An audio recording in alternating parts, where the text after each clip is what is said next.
Foreign investment across borders is declining as countries ramp up their security concerns.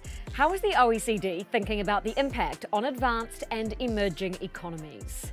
Yeah, you're right to note the fall in foreign investment that we've seen, and much of that we think is cyclical. It's because the global economy has been going through a really difficult period. High levels of foreign direct investment are a good thing for growth in the short term and in the medium term.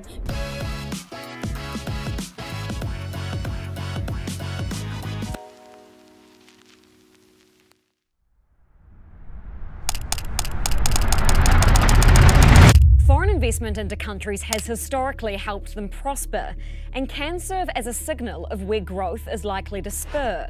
But attracting that capital requires open-door policies. They're now closing as more countries become more concerned about national security. Take the United States and its TikTok divestment order as an example, and its ban of advanced semiconductor exports to China. OECD data shows direct foreign investment into China hit a record low last year. But it's not just China's problem. Investment inflows globally fell 7% last year, declining in 2/3 of OECD member economies. It halved in Australia alone. The billions of dollars that was invested went to the United States, Brazil, and Canada, among others. But the downward trend signals a more protectionist order. The OECD says economies are increasingly scrutinising foreign investments. Screening rates have been increasing since 2017. New Zealand has one of the most restrictive regimes in the OECD. Overall, it's fueling continued slowing growth in global trade. The number of export restrictions by World Trade Organization members has risen significantly since 2020. The OECD predicts we'll see GDP growth of 3.2% globally in 2025. But without more exports, where may economic growth come from in the future? Well, Claire Lombardelli is the OECD's chief economist, and she's over in New Zealand at the moment. Hey, Claire, thank you so much for coming on the show. The pleasure. Global foreign direct investment dropped 7% last year alone, and inflows decreased in 2/3 of OECD economies. What's the OECD's assessment of the economic environment causing a decline in this foreign investment? Yeah, you're right to note the fall in foreign investment that we've seen, and much of that we think is cyclical. It's because the global economy has been going through a really difficult period, and we've seen lower levels of activity in response to the higher inflation, the pressure that's caused on real incomes, and the tightening of monetary policy that we've seen. And what that meant is less global activity, less activity in economies across the world, and that means less investment as well. So much of this is cyclical, and it's being driven by the weaker economy. We expect it should recover as economies recover. We have, of course, also seen some structural factors, and some people talk about the move away from globalization. There is an element of globalization slowing down in terms of trade has slowed down, but we're also beginning to see that recover too now. So the OECD doesn't assume that this is a more sort of protectionist order because of geopolitics and what's being seen around the world? We are seeing a rise in protectionism around the world, and you can see that, for example, in the numbers of trade restrictions there are between countries. And another aspect of that is foreign direct investment, and some countries thinking twice about where to invest. So we're seeing both effects, both cyclical and structural effects. Well, investors are still putting their money somewhere, just less of it, obviously. So they are effectively allocating funds, as investors do, to the place where they think they'll see the greatest upside. They're trying to pick potential economic winners and losers. Your data shows that there was record low investment into China last year, but the largest receivers of capital inflow were the US, Brazil, and Canada. How is the OECD thinking about the inflow to advanced versus emerging and developing economies, and how facilitating investment into them may impact their prosperity longer term? Yeah. So investment is a driver of prosperity. There's no doubt about that. And foreign direct investment is particularly valuable because it doesn't just bring investment itself. It often comes with ideas, different ways of doing things, and so is a good way to enhance productivity. So, high levels of foreign direct investment are a good thing for growth in the short term and in the medium term. You're right to note the balance is changing around the world, and we have seen a fall in investment and actually a withdrawal of investment from China. Foreign direct investment into China is actually negative at the moment and has been for a number of years now. But that's not true. That's not applied to all the developing world. We've seen some countries increase in terms of foreign direct investment. As you said, Brazil is a good example of that, and that's because we've seen very strong economic growth in Brazil and other emerging market economies, and investors wanting to support that. Similarly, we are seeing high levels of foreign direct investment into a number of advanced economies, particularly where they're growing well. So the US is the obvious example. The economy is growing very strongly at the moment by advanced economy standards, and investment is flowing to it as you would expect. And to see that investment inflow, these countries and economies need to have quite open door policies. But as OECD reports show, and even your report out on New Zealand just this week, those screening regimes are becoming more heavily scrutinising of foreign capital. New Zealand, the OECD says, has one of the most restrictive regimes. So what do you and what does the OECD think that economies should do to attract more foreign capital? Yeah, I mean, economies all need to think very carefully about the balance of their objectives here.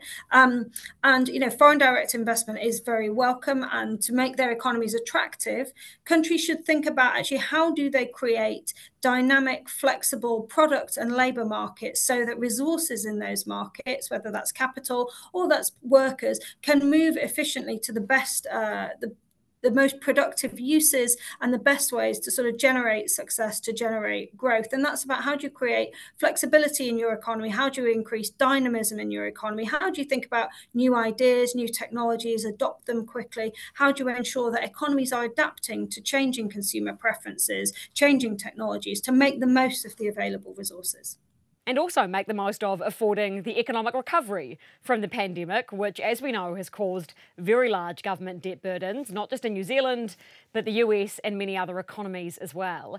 How do you think about foreign capital perhaps aiding that recovery and filling up the gap that many governments have financially at the moment? Yeah, well, you're right that during COVID and other recent shocks, governments really had to step in and support economies through what was a very, very difficult and challenging period. Now that need has fallen away, economies are recovering, and we forecast that growth will increase in 2024 and 2025. And part of that will be about the private sector picking up, including foreign direct investment, coming in and filling some of that space that governments had to fill during that very difficult time through COVID and beyond. So there's a real role for foreign capital, foreign investment there to come and fill some of that and to be a driver of growth. And as I said, a driver of productivity, because it's not just the investment that comes, but it's the ideas, it's the transfer of knowledge, it's the new ways of doing things and better ways of doing things that come with that investment. You mentioned as part of this sort of structural cycle that the OECD believes it is, these geopolitical tensions happening around the world now. They're always present, but they definitely do feel escalated right now. You said, or rather the OECD said, that remains a significant near-term risk to inflation. So what's your message to central banks as some may consider cutting rates? Yeah, so central banks have got a really difficult balance at the moment that they need to strike between how do they ensure that inflation durably comes back to targets, but how do they make sure they do that in a way that doesn't restrict economic activity too much. And the risks are balanced at the moment, and they are two-sided. So, there are reasons to think we might see a bit more persistence in inflation, particularly services inflation around the world is proving to be quite sticky, and that's quite often domestically generated. It's driven by wages in particular, and we've seen very, very tight labour markets. And that, of course, is a good thing. High levels of employment, a really good thing, but it does create that pressure on in wages. Similarly, we are seeing, though, the effect of monetary policy on economic activity. And that is obviously holding activity back, as it is expected to. That is monetary policy working to bring inflation down. But central banks have really got to get that balance right. But what we're saying is, wait until we've got more evidence that inflation is sustainably moving back to targets before beginning to cut interest rates, before beginning to loosen policy rates. Of course, this picture differs very much across different countries, with some countries seeing much more strength in their economies, some seeing much more weakness in activity. And so getting that balance right will depend very much on the local circumstances. But really, we're saying, we're not quite there yet on inflation across most countries, in advanced economies anyway. Certainly in emerging market economies, we've seen more progress on inflation, and that's why some are already beginning to loosen monetary policy.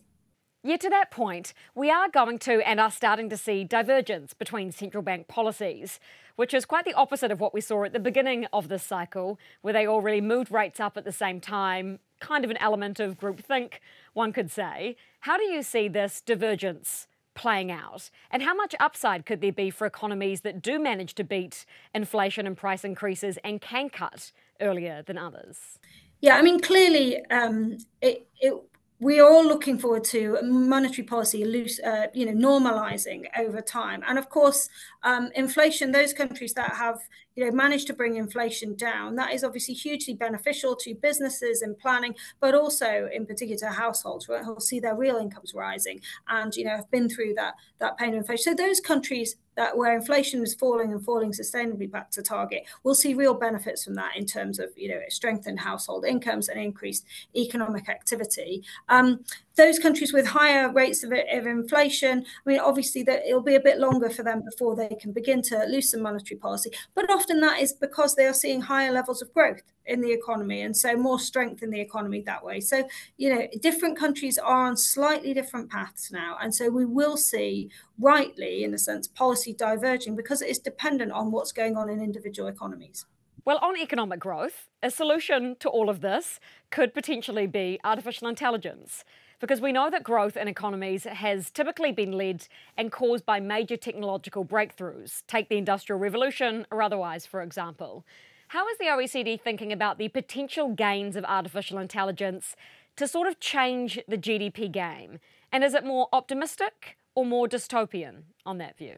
We're optimistic that there's a strong role for artificial intelligence in driving up growth and productivity. I mean, potentially artificial intelligence is a real game changer. This is a new general purpose generative artificial intelligence, so a new general purpose technology that will change not just how well and how efficiently we do things, but also what we do. And there'll be huge potential upsides of that. And we're already seeing, if you look at the evidence on the impact of artificial intelligence and generative artificial intelligence on individual tasks, we're seeing some huge productivity gains on those individual tasks. We're not yet at the point where we're seeing estimates of the overall macroeconomic and productivity gains, but just looking at what the data on adoption that we've seen so far shows you, it's showing real efficiency gains. So there's a real opportunity there. A couple of things, though, that we are conscious will be necessary to harness those gains and to harness them fairly are, one is around competition, and there are particular dynamics that come from digital markets and generative AI in particular about this sort of winner takes all dynamics.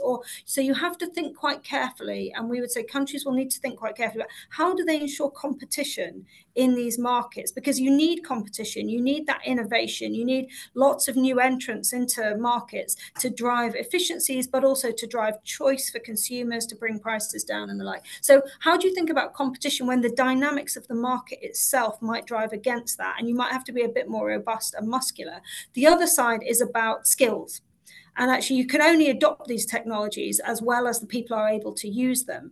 And we see a real variety across countries. In some countries like the US, lots of people have digital skills, and a very, relatively small numbers of people don't. But in other countries, some OECD countries, a quarter of people have no experience of using a computer.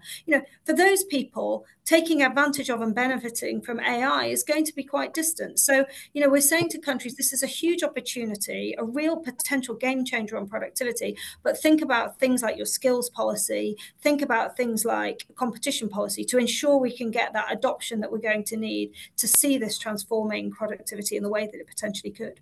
And ultimately, Claire, that comes back to your very first point, which is about having open door policies to allow competition in and adopt those technological advances, right?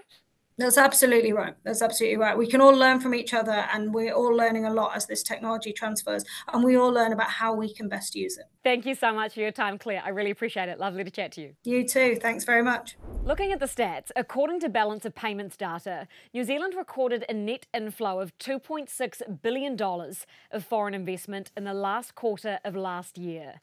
There's now talks about New Zealand entering a free trade agreement with the United Arab Emirates in a bid to increase its investment here. It's a controversial topic, so I'm keen for your thoughts. Do we open the door Or do we keep it closed? Now go put your money to work.